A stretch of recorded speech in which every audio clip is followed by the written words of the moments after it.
Hello and welcome to this video on drawing, an introduction to mark making and media exploration.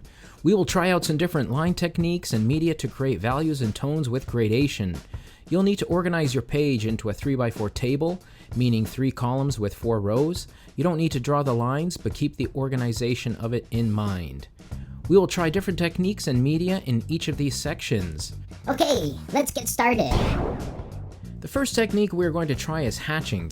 Simply use a standard HB pencil or mechanical pencil. Hatching is basically lines that can be used to show tone or shading. You can see this in the drawings of Vincent van Gogh and Albrecht Dürer.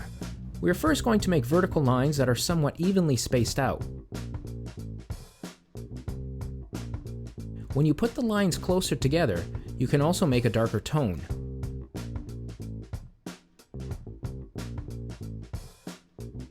When you add an overlapping line, this is called cross-hatching. You can do this with horizontal or diagonal lines.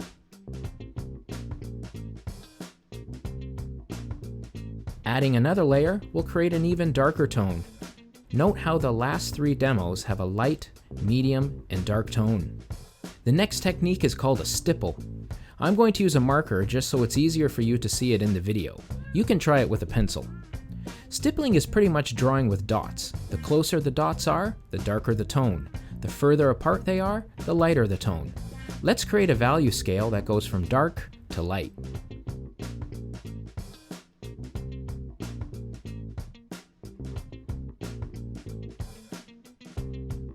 In this part, we are going to try form lines. The direction of your lines can give shapes form. Note with the slight change of direction in my lines, it makes the surface look like it is bending. The easiest way to understand this is to consider a cartographer. When he is drawing an aerial map of a mountain, he draws the lines closer to represent a more steep incline.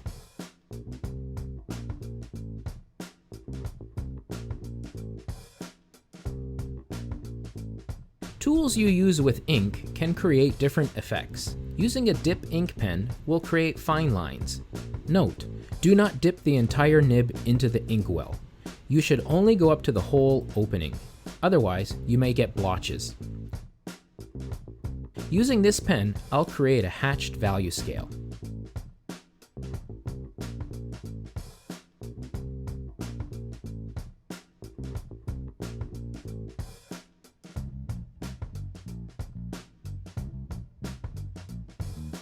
Let's also try it with a stick.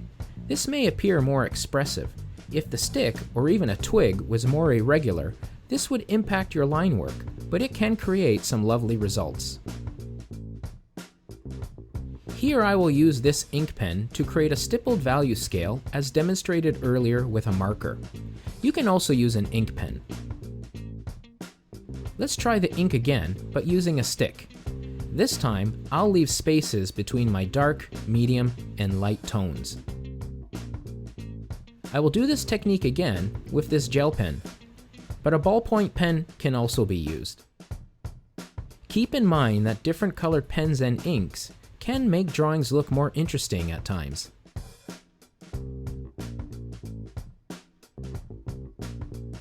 Form or contour lines can help something 2D look 3D. Some people will add lines to show a darker tone, but you see the circle still looks flat. Instead, draw lines in the contour or the direction of the object. Here I am also adding some cross-hatching to show a darker tone. Charcoal can be great to add tones and gradation. It is very soft and can get messy. First, I'm going to try a light scumble technique. I can press lighter to create a lighter tone and harder to create a darker tone. In my second example, I'll create a value scale with smooth gradation.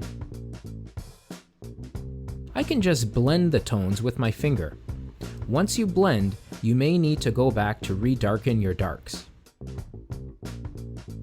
Conte can work similar to charcoal, but you will notice it is harder as it is a mixture of graphite and clay. Conte usually comes in black, white, red, or brown.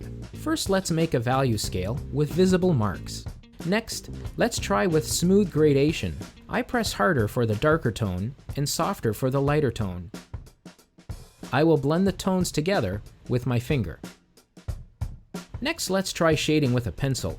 Use a 2B, 4B, or 6B. The higher the number, the softer the lead.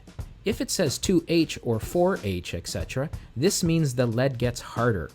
With soft leads, it's easier to smudge and blend the shading. First, hold your pencil on an angle or on its side. It's faster if you hold the pencil towards the end. We start off with the darkest tone and we'll build it up in layers, moving towards the lighter tone. Note, I return to the darkest tones repeatedly to make more contrast. Let's make a second drawing, doing the same thing. We will then use a rubbing stump to smoothen the gradation. Do not use it on its tip, use it on its side. Think of the color wheel for a second. To make gradation, I need to use neighboring colors to create different tones. So, if I was going to color in orange, I would need yellow, orange, red, and brown. Start off creating a base with the lightest tone. Use the colored pencils on their side. This hides pencil lines and allows smoother transitions. Notice how I make marks in a circular motion?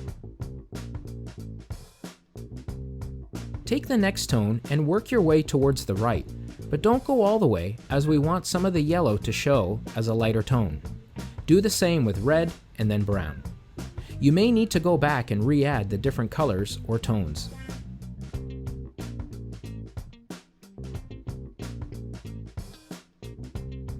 Next, let's try some soft or chalk pastels. Just like the charcoal, these are very soft. We will create tones similar to how we did it with colored pencils, utilizing neighboring colors on the color wheel to create different tones. When you draw with these pastels, you may need to blow the dust away.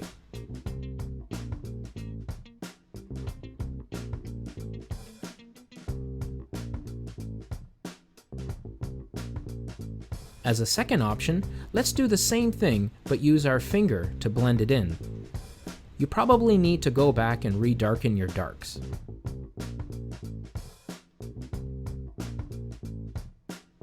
Oil pastels are waxy. Similar to colored pencils and the soft pastels, let's use neighboring colors to create tones. We will use dash-like lines to apply the oil pastel. You will notice that when you switch colors, some of the previous or underlaying color may lift off. You can use the lighter color over the darker one to also lighten it.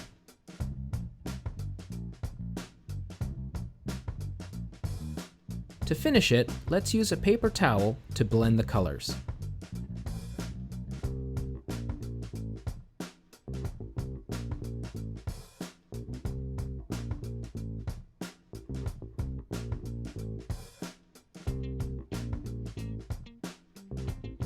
For the second value scale, let's do the same thing but use visible tick marks. Again, you will probably need to work back and forth between your darker and lighter colors.